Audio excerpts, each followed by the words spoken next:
honestly, I thought this weekend I was going to get redemption on Donington Park, but it's striked again and it's trying to me up.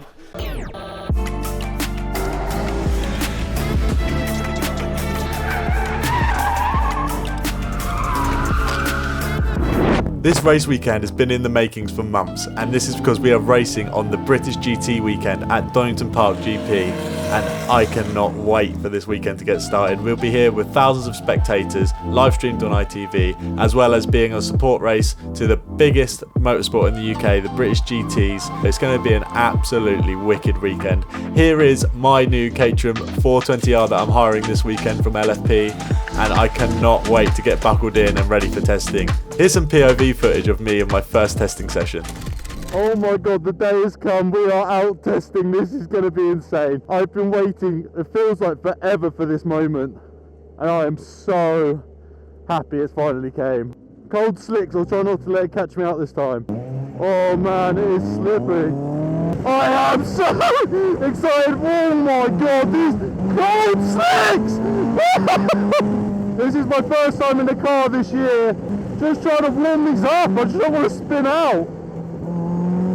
Oh my. Woo! Let's get some bloody heat into these EBC brakes. This thing is absolutely nuts. We're on the GB circuit today.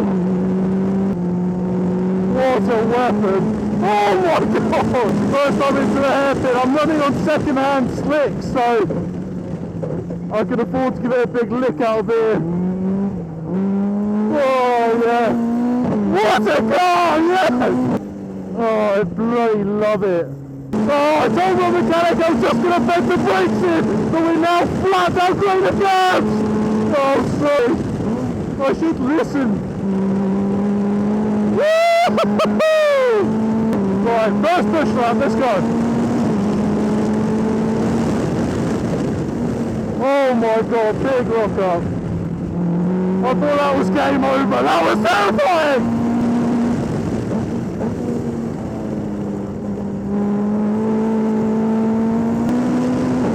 What a weapon!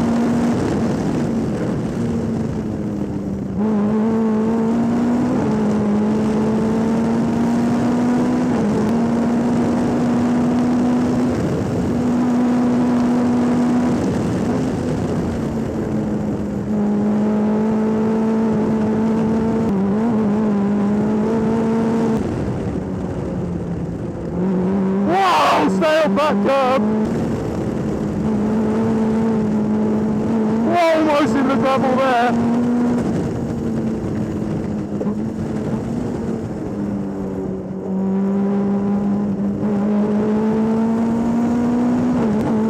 Come on, let's go.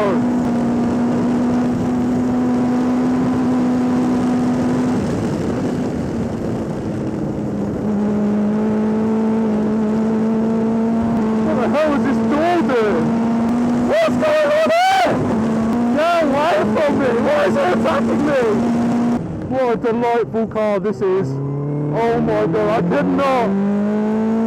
cannot thank Quadlock and EBC enough for this opportunity. Without them I would not be able to do this. And this is a lifelong dream. I am so happy. Woo! My eyes are shaking, it's great, mate. All good, mate?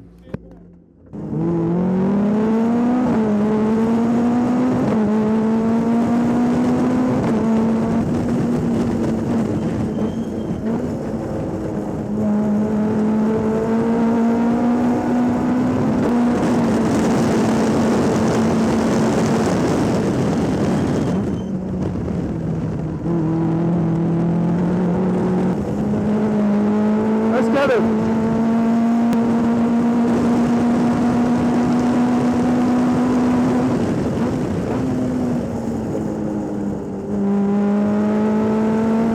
Wow, what a car. So as you can see, the dreaded engine crane is out, and this is not what you want to see on your first weekend of racing. The boys did such an amazing job of getting the engine out, and we'll show you the damage afterwards, but it's definitely put a downer on my first session. No, I think come on, pretty easy.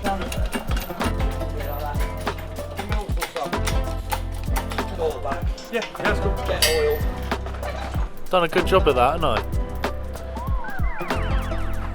I? Jesus. If you wanted to see what the bottom of the Duratec looks like, it looks like that.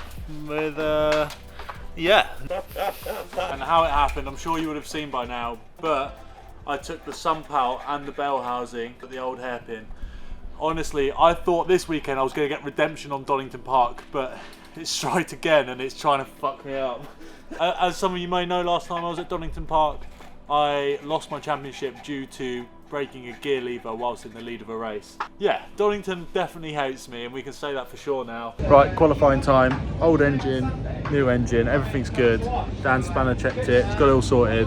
Let's see what we can do in quali. Top 6 makes it Super Pole. If you don't know what Super Pole is, basically we qualify for Super Pole, top 6 of all of us, which is 20 of us. The top 6 have a little 1-lap shootout by themselves at 13-second intervals to see where they start. So let's see if I make it in Super Bowl. So time for qualifying, and I was bloody nervous. I wanted to do my best, obviously, and I wanted to make it into Super Pole, like I mentioned. But yeah, we got out and we all started warming up our tyres. And if you've ever seen a Caterham race before, you know that it's 90% about a toe. A toe is worth around 8/10 to a second round here, so it's absolutely vital to get a good toe. That's why we almost come to a stop at the beginning, because nobody wanted to go first. But Chris Fraser bit the bullet and went first, and I followed on. Just to put it in perspective, this is my second lap, so the tyres aren't even warm up yet, but with the slicks they're kind of at optimum between 3 and 4 laps. So we've come into turn 1 and we've overcooked it slightly. I've lost 3/10 just in turn 1 alone, so it wasn't a great start. I managed to grab a great toe, and Tim let me pass to then continue the rest of my lap. And this was actually my fastest lap. It was my second flying lap. After then it was just absolutely carnage trying to get a toe, people getting in the way, blocking, etc. So I'm extremely happy to get away with 7th place. Like after the first 3 laps, just you got it on lap 2, Charlie. I know. Yeah, I couldn't match it, and then I kept on So it was race 1, and my main concern was not to stall it. You don't get to do many practice starts when it comes to racing, so I basically had to pick an RPM and stick with it and make sure I didn't stall. But I'm coming around the outside now. I know the outside at Donington Park turn 1 is so slippery, so I'm nice and cautious. Get it squared up, right, bang, on the power, and I managed to pull into here and not actually lose any positions, which is good. Coming back through now, I'm on full attack, so I'm going for Lewis. I've got in his slipstream. I'm looking left, right, I'm going up the inside. He's trying to play with me there to see which way I was going to go, but anyway, I come up the inside. I'm well aware that it's 3 abreast, so I back out early, tuck on the inside, and the aim is to shoot through there, but the guy kind of shuts me off, so I can't get on the throttle as early.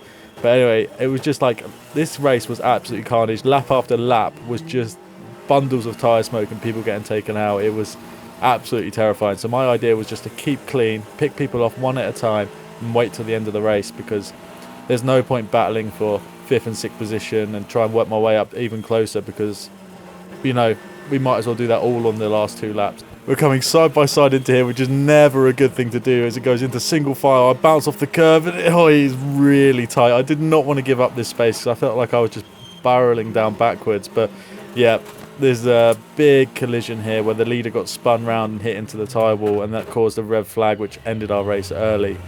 Annoyingly, it said it was in neutral, but actually it was in reverse, and I stalled the car. And because this new engine is so tight, we never got to run it in. It wouldn't start because it's super tight and hot. It means that it wasn't cranking over. It's almost like it was seized. So I had to get a bump start from one of the marshals, and luckily we got it running again. But that was P6 for me, and I'm pretty happy we came back with very little damage. So that was my main concern. Wow, we got spread. Chicken. Dan's birthday meal. Happy birthday, Dan. Wow, after a carnage day. IB&B is lovely. Sit down with the family, have some food. This is bloody mental. It's absolutely pissed it down during the GT race. So that's going to be a variant. There is like 8 of them all off the track right now, but Harry got a good pit, so that's lucky. But Jesus Christ, it's got a bit mental in here. Good one, lad. Look, more crashes. Oh shit! Oh man, that was insane. Finding my feet on Saturday, I knew Sunday was the day to push, and the way to move forward, we knew we had the pace, we just needed to be a bit more aggressive and stand our ground. We're coming into race 2 now, and the heavens opened. It was torrential rain just before our race, so the track is very wet. It's already started to dry out. I got a good start, getting a bit squeezed into turn 1. So Lewis has got the outside, and he is so brave. He's got so much experience on this tyre, so I was really nursing it in, just making sure I got through the first lap, because it's like the idea of spinning out on the first lap is absolutely terrifying, because you can never win your race on the first lap, so you can easily lose it on your first lap. So the aim was just to be really smooth, pick them off one by one. I managed to find a really nice wet line here. You see, I managed to get on the power super early, way earlier than Ben that's out on the dry line. And the same thing here. I just nursed the throttle, picking up speed, getting right behind him. He's ran wide, he's touched the curb, and I'm like, thank you very much, you've lost a load of speed. So I've now got the toe of the guy in front. I managed to get on the brakes nice and early, keep it composed through here, and get a really good exit through here. You can see there's a dry line already forming. This guy touches the grass, and I say thank you very much. That's me through. I managed to maintain this gap. This is now for 3rd place. I'm coming up on Paul Duncan now. I've caught him after we were battling back there, so I managed to get past him with like a great overrun up the hill. I'm sure he lifted off to let me through there, because there was no point going side by side, as he saw I had some good speed in the wet, so the idea was just to follow me. I managed to pull quite a nice gap, and I was pretty happy in here. You know, the car's dancing around. Now look at my mirrors, I'm like, who the hell is that? That car has come out of nowhere.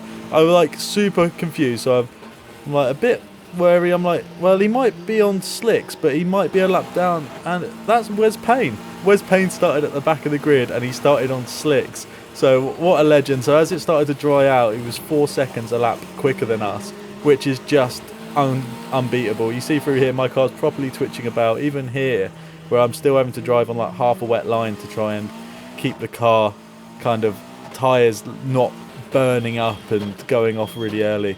And same again here, this guy started on slicks as well, so he obviously had the pace advantage towards the end of the race. But coming over the line now, this is P3 in class and Pro-Am, but obviously 4th overall, because Wes is an Am that started at the back with the slicks. But congratulations to Wes on his first ever win. What a legend, and what a risk to take. But yeah, this meant I got my first ever Pro-Am podium in the wet. So I'm pretty stoked that we went on the wet tyre, because it proved our pace on the wets. If we went on slicks, everyone would be like, oh, you're on slicks, that's why you're fast. But I was pretty happy that we managed to be the 2nd fastest car on the road in the wet. Finished race 1 was absolutely carnage, and then today, completely different game changer. The heavens opened and it rained. When the rain came, brought me even more confidence, because now everyone's in the same playing field as me. I'm trying to figure out the car, how to drive it, and my racecraft at the same time, where now they're all in the same boat. So it made it very, very even, and we managed to come back with a P3. So we're P3 in class, 4th overall, because an Am beat us because he went on slicks. At the end of the race, it dried out and they were 4 seconds a lap quicker. So no, there was a really good call for them. I wish we went on the slicks, but now we know. We're just going to wait for the last race. It's been absolutely carnage with the GT4 cars and GT3 cars. So we're just going to see how long, or if our race gets cancelled. But I think we're going to get a 15-minute race. So roll on race 3. So race 3 is slowly coming, and the weather's looking a bit temperamental. We're not sure if it's going to rain or stay dry. We're looking at the stack of slicks thinking, should we run slicks, should we run wets, like what's going to be the advantage here? But anyway, luckily it stayed dry, so we all went out on slicks. So starting the race now, I've got quite a good start, to be honest. I need to work on my starts, because I always lose at least 1 or 2 spaces, which isn't terrible, but it's not optimal as well. Now I've found my feet a bit, I'm feeling confident, you know. I'm ducking and diving, swerving round, trying to go around the outside of people. I'm comfortable now with the car. I haven't actually lost any positions off the start, which is great. I managed to pick a few up down there. I think Paul Duncan stayed down my inside and dropped back, and then I'm running in 3rd place now, because the leader, who was the Am that went out on the slicks, ran wide at the old hairpin. Super annoyingly, I never saw this coming. In my back mirrors, Carl Jones does a huge lunge. My idea was to run deep and then get a better exit, and then I looked to my right hand side and he was already there, and it was an absolutely huge lunge that he managed to pull off, and I never saw it coming. But since that move, I always was just working on moving back up the grid. I've got on the throttle nice and hard, great exit. I haven't lifted or anything, and look how much they're pulling away from me, and I'm like, well, this is a bit weird. There's nothing I can do. I'm in their slipstream too, and they're just absolutely gapping me. There's a collision here in front, which meant I had to back off. So after the collision, the guy, as he rejoins the track, swerves right in front of me to the defensive line, almost chops my nose off, and I'm like, ugh, bit dirty, but it's okay. Like, let's we've still got hope here. Let's grab him behind you, get the slipstream, move to your right hand side. He's trying to squeeze me over, but he's actually squeezing me right onto the grass, and then allowed these two cars to go straight past me up the inside. So now I've lost 3 spaces instead of 2, and again he's swerving all over the place, being super defensive, bouncing off people, and I'm kind of sitting back from this being like, there's going to be another crash in a minute. I just don't want it to be with me. Anyway, I've come up the inside. I've got a wicked run out of the old hairpin. I was strong at the old hairpin all weekend, which was good, and I managed to go round the outside, and then I defensive on the inside, and then someone had a huge lunge up the inside, and to avoid him I had to steer left into the gravel, and he came off into the gravel with me, which is super annoying because yet again we were running podium position still, like top 5. And I got taken out and put on the grass, and now I'm racing with probably the bottom 5 right now. And I just want to show you another thing. I get a really good exit here, and look, I'm right on the throttle, right on him. I'm getting the slipstream. I'm flat on the throttle, and I just stay with them. I don't actually manage to get past them. The slipstream is an extra 5 mile an hour, and I never seem to benefit on it. And I think later on into the races, when my engine was getting hot, in that brand new engine, it was getting tight and it was getting almost seasoned. I was losing brake horsepower because down the straights I had no speed. As you can see here, I've got a good exit. The person behind me also has. I managed to gap him out of the exit, and then he gets a slipstream past me, and he clears me by a whole car length before into the braking zone. Like, I wasn't able to do that to anyone. I don't know how they were doing it on me. It must be a power related issue with running in the engine. I done a little dummy to the outside here and then back to the inside just to be in his mirrors and made him lock up, which was an absolute epic move. I was very proud of that. I managed to put pressure on him. But coming through here, this is another example. So I've got a better run out of the chicane, and he's actually starting to outpull me now. We're alongside. And I just don't get it. And then I'm like, right, so I'm going to do the undercut here. You go down the inside. I've got the better exit. Look at that. Bang, on the throttle. And I've gapped him. I'm actually pulled next to him. And then he starts clawing back. So it's 90% sure it's a horsepower issue with the engine being too tight. But it was just a bit disheartening because no matter what I did, I couldn't get past people. And like I said, again, coming into here, I couldn't get the slipstream. I managed to get up alongside him. I had to push him wide and show him the curb to let me through. This is another prime example. Got a great exit out the last corner. I'm swerving to break the toe, and he's still clawing on me, like absolutely clawing on me. I was like a sitting duck. So yeah, hopefully the engine will get sorted before the next round at Alton Park, because I reckon there's a few horsepower that I've lost from not running it in properly on the dyno, etc. We didn't finish where we want to. It was kind of the top 10, but that's still a good result considering what happened. Somehow that was more intense than the first race. That was nutty. Wow. Jeez, I don't know how much I filmed. I'm really sorry. I've been a bit crap with the content. There's some iPhone footage, some GoPro footage and all sorts. But yeah, what a absolute weekend. That was insane. I learned so much. And if you could tell, from race 1 we've improved so much. What an amazing weekend, and I honestly can't thank EBC and Quadlock enough. Like, without them I seriously would not be here. And Dan at Hardline for sorting the car out for me, and LFP for looking after the car and bringing it for me and helping me with any questions we had. But yeah, it's been absolutely epic. Did you enjoy yourself, Jazz? Yeah. We're podium people. Yeah, we got a podium, which is bloody epic. So that's the first time in like a proper pro category that I've got a podium. And I mean, like, I showed you a bit around the British GT. We are lapping about a second slower than a British GT4 car. And if you put that into perspective, it's just like, these things are proper machineries. They might look like my 270, but they are a proper race car. And yeah, I'm dead proud of how we've done today, the team and all really sorts. Well. But yeah, to get a podium was absolutely amazing. Last race was a bit disappointing, almost getting taken out and taking the gravel, but we ran in top 5 position every race, I feel like. Yeah, well, I was saying we could easily, top 4 is where I belong, you know. I had the pace and we had the speed, but yeah. So let's see if I can improve next time. Let's roll on Alton Park. See you then.